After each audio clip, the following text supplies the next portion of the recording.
Good morning. Good morning.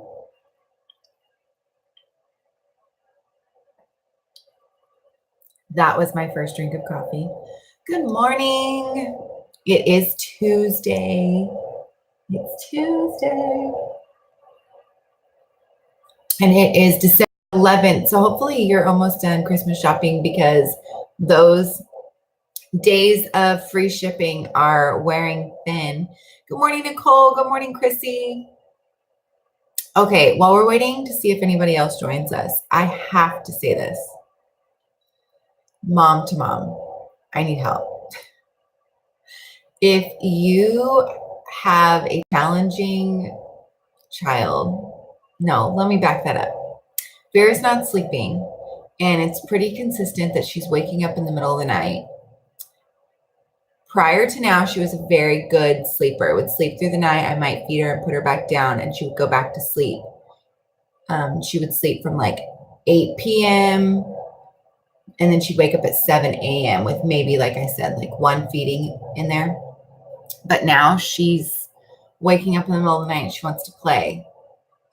Lord help me. She wants to play at like 2:30 in the morning. Anyways, it's definitely creating bad habits. So if you are a mom and you have suggestions, I would appreciate them in my inbox and I will read them thoroughly. At this point, I don't know. I have no clue, but I'm praying in the middle of the night for all of you ladies. I am praying for her.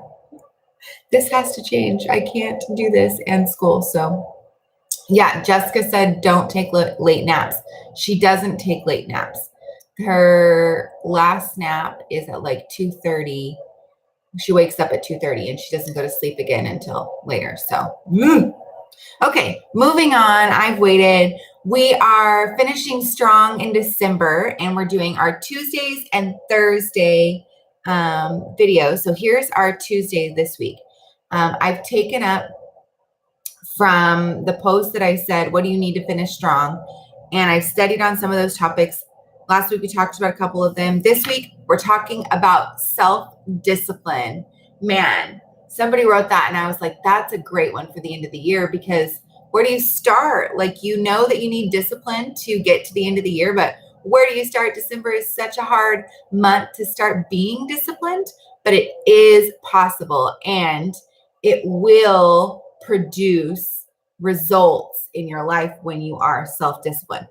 So I was studying on some things that you can do to be self-disciplined.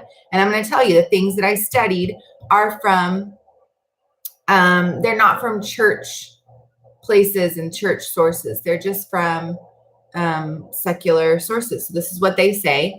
And most of this stuff I agree with. The things I didn't, I just changed. First of all, let me tell you this. Proverbs 25:28 says, a man without self-discipline is like a city broken into and left without walls. I'm going to read that again. Proverbs 25:28. A man without self-discipline is like a city broken into and left without walls. Ouch. I think that makes perfect sense because if we don't have self-discipline in our lives, if we don't stop ourselves from entertaining distractions, if we are always so easily tempted, then we are going to have bad boundaries. We're going to have bad boundaries is really the key there, which is why in the Bible it uses the example of a city without walls. Because if you don't have self-discipline, then you probably don't have good boundaries. And if you don't have good boundaries, then people are probably always breaking into your personal space and creating problems for you and your family and your kids. And you're probably feeling overrun and overwhelmed if you don't have self-discipline in your life. I definitely think that there are some people that are very good at self-discipline. They have that in their personality traits that they can just kind of be on it. But then there are some of us who have to work towards that. But please understand this. you can learn self-discipline. You can learn boundaries. You can learn these things. I feel like I always mention, but Boundaries is a great book to pick up. If you can't pick it up, then pick it up in an audio version and listen to it. All right, so here's a couple of things. I love this one. And again, this isn't from a biblical resource, but number one, how to have self-discipline in your life. Number one is gratitude. You need to practice gratitude. If you want to be a disciplined person, you have to focus on what you do have instead of focusing on what you don't have. I thought that one was kind of surprising to me. It says, when you live in a state of lack, it becomes impossible to focus on being disciplined. When you live in a state of lack, when you live in a state of, oh, I just want to be like that. They're so disciplined. I just want to be like that. I just want to, oh, look at her. She's got everything together. She makes dinner and she's working full time and she's at the sports practice. Like, I just want to be like that. If we're focused on our lack, we're just going to be overwhelmed. Instead, let's shift our focus. That's the discipline involved here, is shifting your focus to what you do have. A great practice to start here is a gratitude journal. And it's just taking a journal and either at the end of your day or at the beginning of the next day, bullet point at least 3 things that you're grateful for. 3 things. I am grateful for this out of yesterday. This happened yesterday. I'm grateful for that. I'm grateful for this in my life. If you can start that practice, you will be able to keep your mind focused on what is in front of you instead of what's around you. And I think this day and age with social media, it's so hard to focus on what's in front of us because social media is always showing us what we lack. It's hard to be grateful for what we do have. And then the holidays come and we sit around tables and we say, oh, I'm so grateful for this person and this thing, and I'm so grateful. But that attitude should really be something that we carry every single day. A lot of you know, I'm sure, have seen Rachel Hollis. She wrote, I'm thinking of her second title. Anyway, she's an author.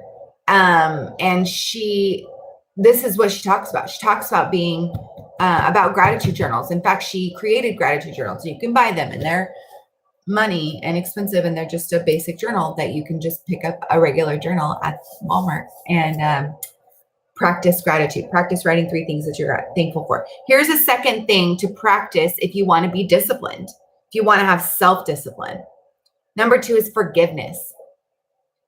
Because it's hard to focus on the disciplines that you want to put into your life if most of your time is spent on your hurts and your habits, your hangups. You need to forgive. And when I say forgiveness, I'm not going to go into it because we're going to talk about that towards the beginning of the year. But in its basic form, just forgive them and move on. I'm not saying let them in your life again. I'm not saying forget what they did, but you need to remember that practice self-discipline for your own self, because your own mental health is so important. And if you just learn to let some things go, set up a boundary, that's another plug for that book, and move on, you're going to feel and understand that your mental clarity is so much better. And then you have time to put these things into practice. Prayer. Prayer is a big part of self-discipline. Set up a prayer time. If you don't have a prayer time in your life that's like the same appointment with God every day, you don't have that, you're probably not going to be able to do other things and stick with them either. Not because, well, prayer is magical, but because that takes discipline. If you don't have discipline for something like that, then you're probably not going to have discipline for other things. Number 4 is set goals. Set goals. Write them out too. If you need to, for your family, set those goals that you want to be self-disciplined. Exercise. I want to wake up early. I want to eat healthier. Write them down. Write them down where you and your spouse or you and your family, or if you're a single person, put them up in your house. And when your friends come over, they say, what's that? Oh, those are my goals. I'm reaching those goals today. Maybe they're not everything. They're not all your life goals, but they're the goals that you're focused on right now. Putting them out in the open forces you to have accountability, which is great. Number 5, and most people don't think this has anything to do with it. It is goal setting. It is eating healthy. Eating healthy. When you eat healthier, you feel better. You've got better energy. My husband has taught me this. He has to eat healthy by nature. He likes to focus on the health of his body. So he's a healthy eater. So us moving in together, I have adapted and become a pretty healthy eater because I have learned that it gives me better energy, better food. Healthier food gives you better energy. It doesn't pull from other things, like things in higher sugar are pulling from anyways. Long story short, eat healthier, whatever that means for you. Number 6, get good sleep. I'm lacking sleep right now, so I can't really go into that, but sleep is an important part of the process. Organize what's in front of you. If you want to have a good study time, then clear off at night, clean off where you want to pray in the morning and make it look organized so that you can focus on your prayer list instead of focusing on cleaning things around you. Organization does wonders for self-discipline because it motivates you. You have clean space, you've got good time. Number 9 is time management. What does your time look like? What are you spending time doing? Do you need to put some apps on your phone that will stop you from being able to waste time on social media? Do you need to take a social media break? These are questions that you need to ask yourself. And the last one here is persistent. Remember to continue to be persistent in what you're doing. I did read from a couple of resources, and another one of them, I'm going to read those real quick. They said, number 1, remove temptations. So yeah, remove temptations. That's a great one. Eating healthy was on there. I like this one. This is what I really wanted to focus on. Don't wait for it to feel right. Don't wait for it to feel right. You see, oftentimes we do things based on our feelings and we're saying, oh, I'm trying to be disciplined, but it just doesn't feel right. Man, it just doesn't, the exercise, it hurts and it's just painful. Or I'm trying to eat healthy, but it's just nasty and I just can't do it and it just doesn't feel right. Stop going based on your feelings. If you are someone who lives based on what you feel, and I actually am a feeler, you are going to have a hard time in life because nothing pleasant feels good in the moment, but it does produce. And that leads me to reading for you Hebrews 12:11. It says this.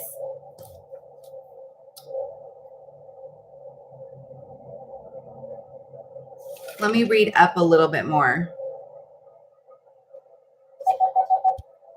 Let me read up a little bit more into verse 5. So Hebrews 12, verse 5, it says, my son, do not make light of the Lord's discipline and do not lose heart when he rebukes you, because the Lord disciplines those he loves and he punishes everyone he accepts as a son. Endure hardship as discipline.